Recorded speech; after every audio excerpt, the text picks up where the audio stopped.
Hey guys, I just ordered the trim router and jigsaw combo kit from Ridgid, and I just thought I'd go over it for the people that's thinking of getting something like this. I've got the Ridgid platform. I've also got the DeWalt. You know, depending on price and features and stuff, I kind of go both ways on whether I go DeWalt or Ridgid. So we're going to take a look at both these just to see you know, what each one of them offers and what comes in this box if you get the combo. Now the combo was a little cheaper than buying these separately. Both these were on sale individually. They were $99 each individually, or $189 if you bought the combo. So I don't know, I bought the combo. I think normally they're like $139 or $149 roughly each when they're not on sale. But so far I'm pretty impressed with you know, the way they feel. The quality is, of course, right up there where you'd expect Ridgid to be. Now I don't have a trim router, so this is my first trim router. I do have a regular plunge router. But let's see what all comes in the box, and then we'll start kind of looking at the individual tools. Of course, you get a book. I think this is. Yeah, this is, plug this into the back of the jigsaw. You can plug a vacuum to it. Let's see what else down in here. Now this trim router has a square base out of the box, but it also has a round base that it comes with. So you do have that. And one reason I do kind of like to go with the Ridgid platform is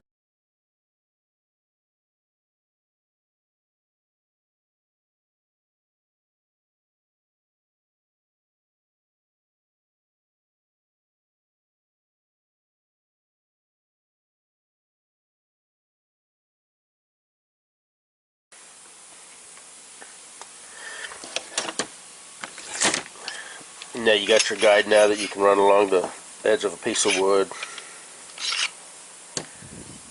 So that's pretty nice. So let me go ahead and take these out. The nice thing about a trim router is they're just so much smaller and less bulky than your regular plunge router. Now there should be, yeah.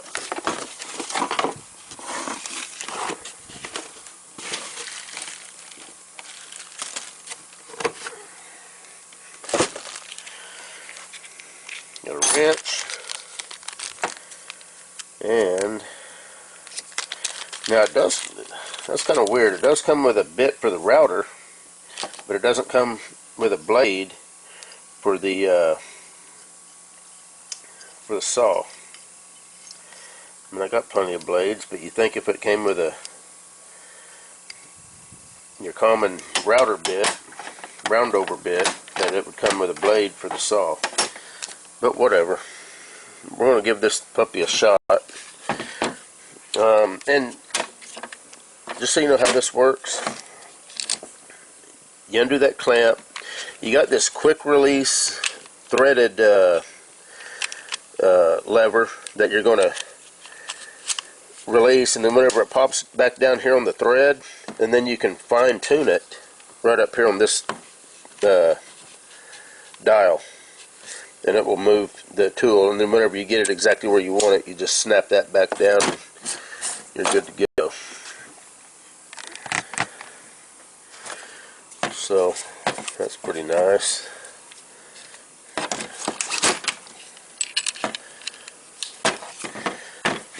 But for now we're going to go ahead and throw this in here.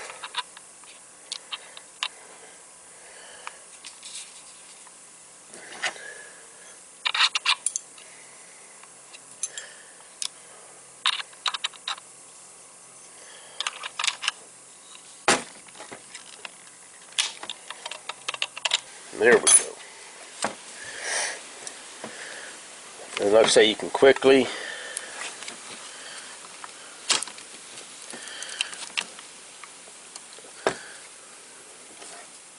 get close to where you're wanting to get, and then you can use the dial here to, I don't know if you can see that, to tweak it exactly where you want. And the dial, okay, that looks pretty close. The dial is marked 1/32, 3/64, and so on. Just to give you an idea of how small and tiny this thing actually is. It is brushless, just so you know.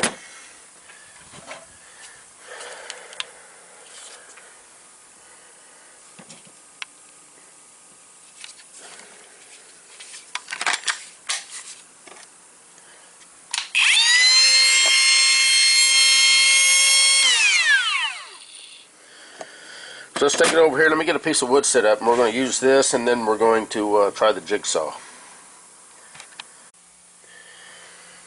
Alright, here we are. Got the router.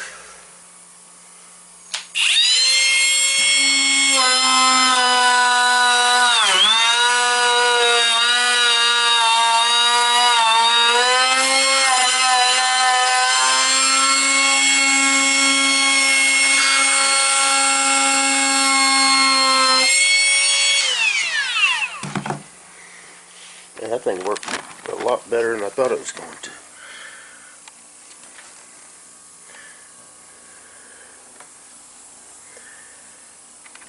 I mean, that was effortless, and it was a lot easier to handle than my plunge router.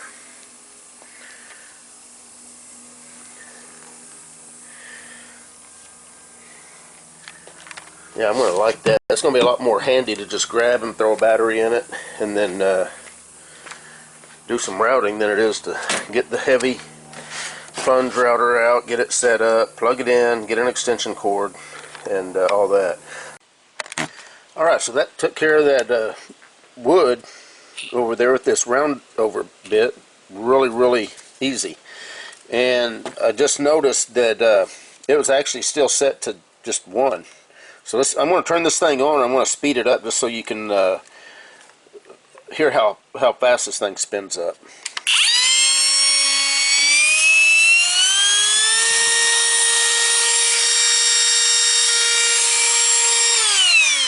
And there's very little vibration. I mean, that thing is just really super smooth and steady. So, do I think I'm going to like this? I think I'm going to love it. This is probably going to be my go-to router now. Whenever I just need to quickly route something, throw a battery in it, and I'm good to go. So now let's try this this jigsaw. I got a bit or a blade. I got a blade. Of course, it's about as easy as it gets putting a blade in. You got this lever right here. You just move it over, stick the blade in, release the lever, and there you go. So let me get set up over here, and we're going to cut some wood. Alright, so here's the jigsaw, got the blade in it. Just go over some of the settings and switches on it. So I showed the lever installing the blade. That's nice. The 30-year-old jigsaw that I've got, it's got a screw. You've got to loosen the screw, pull the blade out, put the blade in, and put the screw back in. This is going to be real nice, not having no tools. And I think most of your modern jigsaws are like that. This little dial or knob is the orbital setting. So whenever it's in 0, and I don't know if you're going to be able to see this or not. Hopefully you are.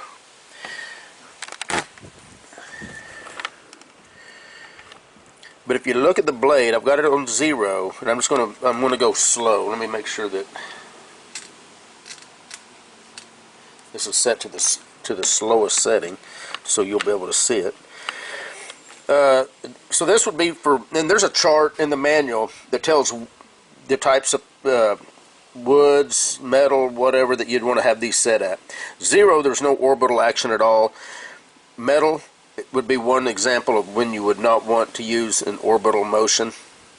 And what it does is, right now with it on 0, hopefully you can see that the blade just moves perfectly straight up and down.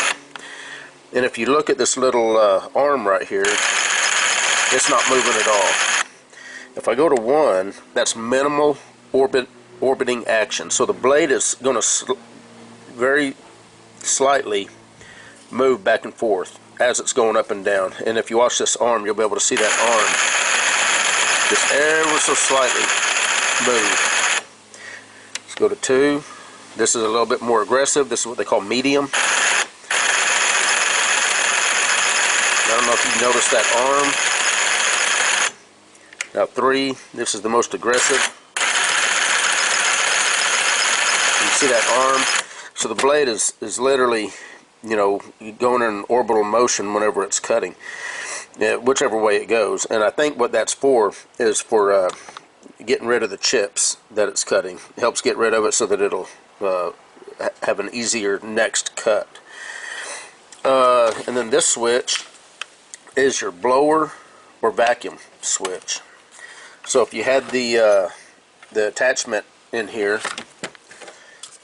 this attachment right here, and it just snaps right in the back like that, you can hook a vacuum to it, and it'll vacuum the sawdust,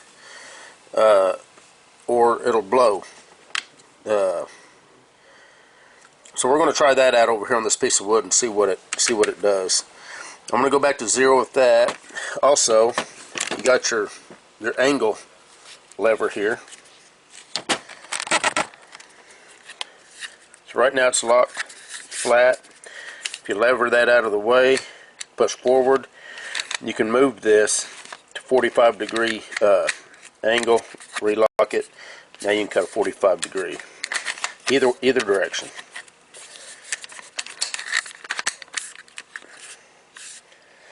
So again, very nice.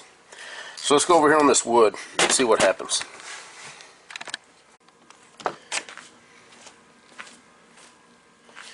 First we're going to go with no orbit, and we're going to see how that does.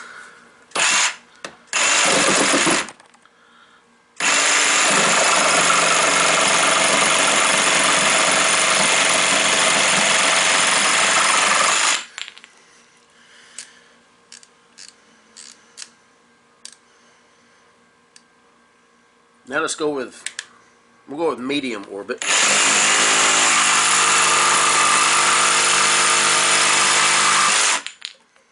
Go with aggressive orbit.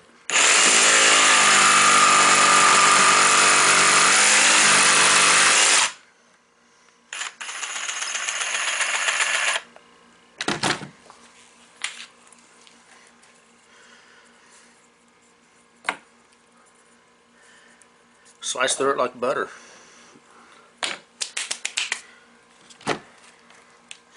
Now the first thing that I had, I'm not sure what this line start is. Okay, so line start definitely doesn't move as fast.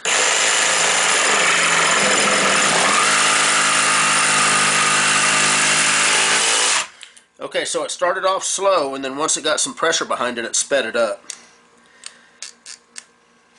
And then of course you got off, where now it's not going to do anything. It does have a light, and the router had a light also.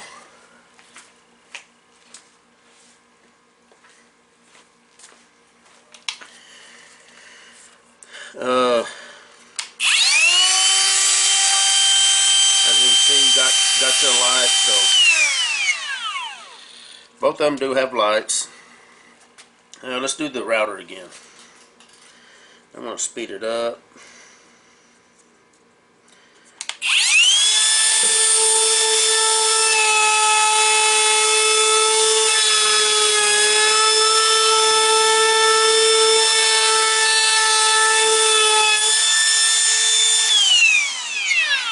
Man, that is so nice. So easy to handle. Anyway, just 2 new wood tools that I got. You know, usually I'm a automotive guy, but I do dabble in wood products, not products, but projects. And Anyway, just wanted to show an amateur's take on this trim router and jigsaw. One other thing on the trim router, this does take the regular 1/4 inch shank router bits. They're not 1/8 inch, they're not any kind of special router bit. Same router bits that the plunge routers take, that's what this takes. It's just your standard 1/4 inch shank bits. Anyway, I'm done. You guys take care. And remember, lifetime service agreement is where these really shine. You know, Ridgid makes good stuff. I like the DeWalt stuff too, but eventually these batteries are going to go bad. And with the lifetime service agreement, if you register these tools within 90 days, you have a lifetime service agreement, meaning if anything happens to the tool, to the charger, or to the batteries, you can send them in and they'll either repair them or replace them for the lifetime of the tool. You guys take care.